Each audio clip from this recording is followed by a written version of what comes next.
Այսինքն հայ գործարարը, եթե նոր շուկան բավարարում է նրա պահանջները, նա այլևս հետ վերադարձի ուղիներ չի փնտրի։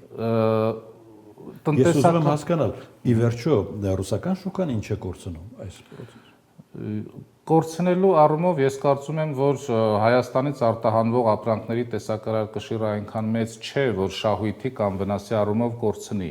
բայց միգուցե ռազմավարության մասով ես կարծում եմ կթուլանա հայ-ռուսական հարաբերությունների թուլացող միտումները բնականաբար կորուստ են եւ Ռուսաստանի համար եւ ինչ որ առումով Հայաստանի համար։ Որքան էլ որ ասենք հայաստանյան տնտեսվարողները կգտնեն շուկա Եվրամիությունում, ենթադրենք, ես չեմ կարծում, որ բոլոր տնտեսվարողները դա կարող են անել։ Եվ իհարկե այստեղ որոշակի փոխգործակցության մեխանիզմներ, որոնք կապահովեն մի կողմից Ռուսաստանի, մյուս կողմից ԵԱՏՄ եւ մյուս կողմից Եվրամիության հետ, կարծում եմ այս քաղաքականությունը պետք է ապահովել, ինչքանով դա տնտեսապես կամ քաղաքականապես ձեռնտու կլինի Ռուսաստանին կամ ԵԱՏՄ մյուս երկրներին, գիտեք, այստեղ ես կցանկանայի ԵԱՏՄ-ի շրջանակում առանձնացնել մի հանգամանք։ Օրինակ, Ղազախստանը լինելով ԵԱՏՄ անդամ, քննարկումներ է իրականացնում TRIP-ի շրջանակում։ Այսինքն սա նշանակում է, որ TRIP-ը կարող է օգտակար լինել նաև ԵԱՏՄ-ին, եւ այնպես չէ, որ TRIP-ը միայն ամերիկյան ինչ-որ նախագիծ կարող է դառնալ։ Ի վերջո TRIP-ը Եվրոպա-Կովկաս-Ասիա հաղորդակցության շրջանակում է, եւ այստեղ Եվրամիությունը միացված է, եւ եթե միացված է եւ Ղազախստանը քննարկում է, հիշենք, որ հունիսի սկզբին Ադրբեջանը կնքեց ԱՄՆ-ի հետ հազվագյուտ մետաղների օգտագործման շրջանակում համաձայնագիր, այսինքն նրանք նույնպես այս գծի վրա են, ապա ես կարծում եմ Ռուսաստանի կողմից նույնպես պետք է որոշակի քաղաքականություն մշակվի, Հայաստանի հետ փոխգործակցության բոլորովին նոր օրակարգ եւ այդ օրակարգի շրջանակում հասկանան, որտեղ Ռուսաստանը Հայաստանի տարածքում հիմա ունի բավականին մեծ առավելություններ՝ ի տարբերություն Ադրբեջանի եւ Ղազախստանի։ Հայաստանում շատ ավելի մեծ առավելություններ ունի ինտեգրվելու TRIP-ին եւ ենթադրենք հայ-եվրոպական օրակարգին, քան Ադրբեջանի միջոցով կամ Ղազախստանի միջոցով, բայց ակնհայտ է, որ Ադրբեջանը եւ Ղազախստանը որպես մի կողմից Ղազախստանը ԵԱՏՄ անդամ, իսկ Ադրբեջանը որոշակի առումով դաշնակից Ռուսաստանի հետ, այս հնարավորությունները Ռուսաստանին չեն տալիս, բայց Հայաստանը դա ունի։ Մենք միշտ դիտարկում ենք այս խնդիրը, երբ առաջացավ, որ միշտ Հայաստանն է արտահանում ռուսական շուկա եւ մեր բիզնեսը հազարավոր թելերով կապված է այդ շուկայի հետ, բայց հակառակ process-ը շատ քիչ է դիտարկում, թե Ռուսաստանն ինչ է բերում Հայաստան։ Մենք ասելս ինչ է, մենք ունենք հակառակ գործողությունների պոտենցիալ այս։ Ռուսաստանը իհարկե շատ բան է բերում Հայաստան, իդեմս էներգակիրների, իմանանք, որ հիշենք, որ էներգակիրները կարևոր ռեսուրս են այս պարագայում, բայց դեռևս ես չէի մեկնաբանի հարցը այս տեսանկյունից, որ Հայաստանն էլ հակընդդեմ քայլեր կատարեր, սա կնշանակեր հարաբերությունները շատ ավելի լուրջ սրեր։ Հայաստանը մինչ այժմ հակընդդեմ քայլեր չի կատարում եւ կարծում եմ, որ դա ճիշտ քաղաքականություն է։ Հայաստանը պարզապես փորձում է այն, որը որ վնասում է հայաստանյան տնտեսությանը փոխարինել այլ շուկայով, բայց Ռուսաստանի հանդեպ հակընդդեմ քայլեր ես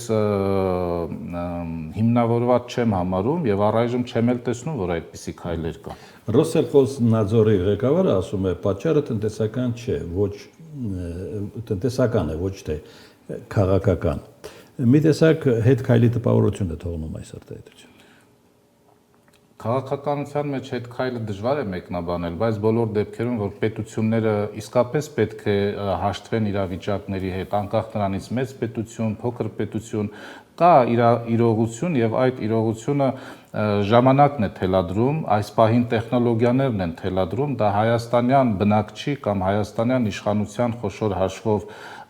կամակատարություն չէ, կամ արտահայտություն չէ, ես կարծում եմ, որ իսկապես կան օբյեկտիվ հանգամանքներ, որոնք ինչ որ առումով հեռացնում են հայ-ռուսական հարաբերությունները։ Օբյեկտիվ հանգամանքներ, դրանք տեխնոլոգիաներն են, դրանք ժամանակակից տնտեսական միտումներն են, դրանք աշխարհաքաղաքական փոփոխություններն են, որ անկախ մեզնից են տեղի ունենում, եւ այս համատեքստում բնականաբար ինչպես Ռուսաստանը, այնպես էլ ցանկացած երկիր իր լծակները կօգտագործեր նախկին ձևաչափը պահելու համար, բայց օգտագործելով հանդերձ ես կարծում եմ, որ պետք է գնալ որոշակի վերաֆորմատավորման ցանկացած ձևաչափերում, կլինի տնտեսական, կլինի ռազմական, կլինի քաղաքական, դրա անհրաժեշտությունը կա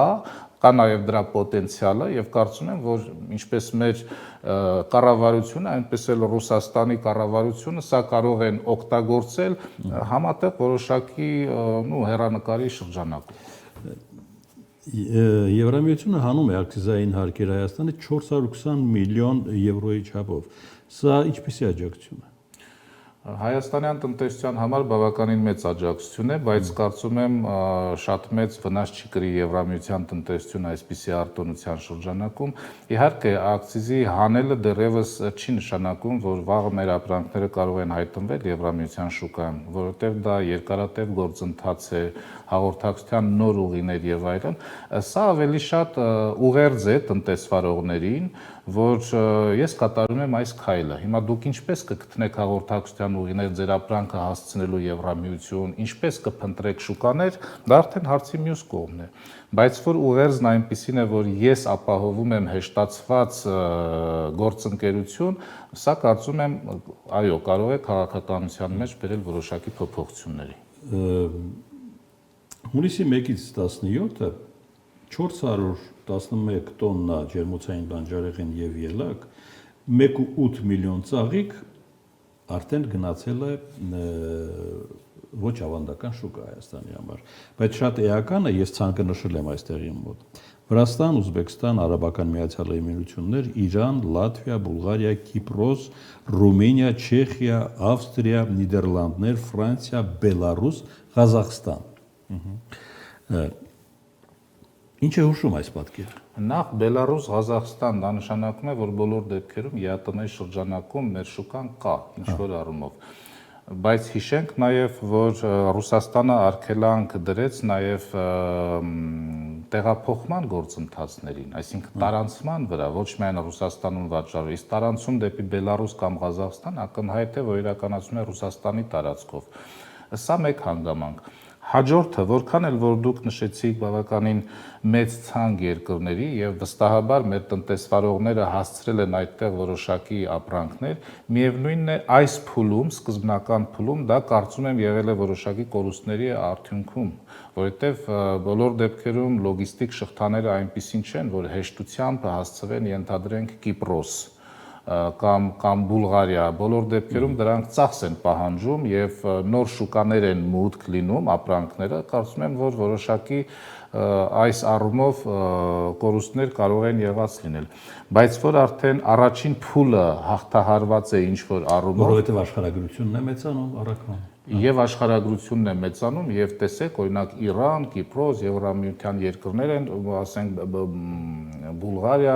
Եվրամիության երկրներ էլ կան, պատժամիջոցների տակ գտնվող երկրներ էլ կան, սա հենց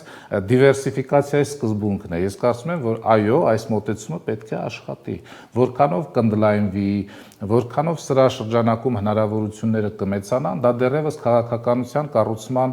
խնդիրներից է կախված, ինչպիսի քաղաքականություն կարող են կառուցել, բայց որ մեկնարկը արդեն կա եւ մեկնարկը կա ոչ միայն նրա համար, որ պետությունը կամ Եվրամիությունը տվել են որոշակի աջակցություն,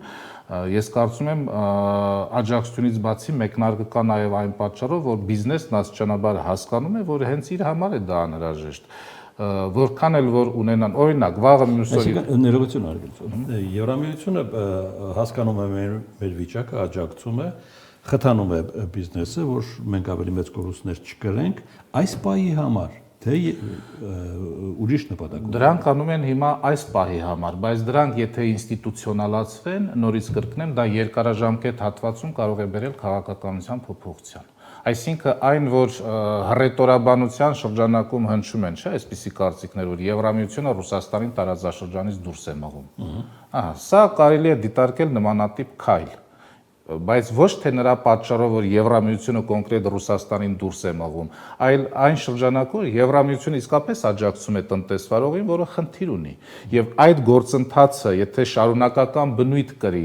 եւ տնտեսվարողը կարողանա երկարաժամկետ հատվածի համար գտնել շուկա Եվրոպայում, դա կնշանակի, որ ինչ որ առումով Ռուսաստանը դուրս մղվեց։ Սա զուտ ուղղակի օբյեկտիվ վերլուծություն որպես։ Եվ ավարտենք։ Այսինքն ավարտվում է այս ամենը, ենթադրում նախ այսօր պարզ դարձավ, որ հաջորդ նիստին Հայաստանը մասնակցում է վարչապետի մակարդակով, ենթադրում եմ, որ պարզաբանումները հենց այդ նիստում էլ ԵԱՏՄ նիստում էլ տեղի կունենան, բայց մինչ այդ այն process-ը սկսվել է, process-ը գնում է։ Ինչն էլ կարգավորվի, ինչն էլ կողմերը ինչպիսի համաձայնության էլ կան ԵԱՏՄ շուկայում հետագա գործունեության, պատկերը նույնն է լինելու։ Նույնը նկատի ունեք նախկինը։ Նախկինը չի լինի, բայց կարող է նախկինից շատ ավելի լավ լինել եւ Հայաստանի եւ Ռուսաստանի համար։ Բազմիցս ես փորձել եմ մեկնաբանել, որ մենք պետք է բոլոր գործընթացները վերաֆորմատավորենք, տնտեսականից սկսած քաղաքական ռազմականով վերջացրած, որտեղ փոփոխությունների համատեքստը այնպիսին են, որ վերադարձ նախկին գործընթացներին, նույնիսկ ընթացակարգերին, դա ուղղակի հնարավոր չէ։ Կա թրիպ, կա Եվրամիություն, կա Ռուսաստան-Ուկրաինա հակամարտություն, կա Իրանի հետ կապված նոր գործընթացներ եւ ռուսական գործընկերներ եւ հայաստանյան կառավարությունը պետք է գիտակցեն, որ մենք նոր փուլի պետք է պատրաստվենք։ Այս նոր փուլը պարտադիր չէ լինի նախկինը կամ նախկինից վատը։ Եվ ես ակնկալում եմ, որ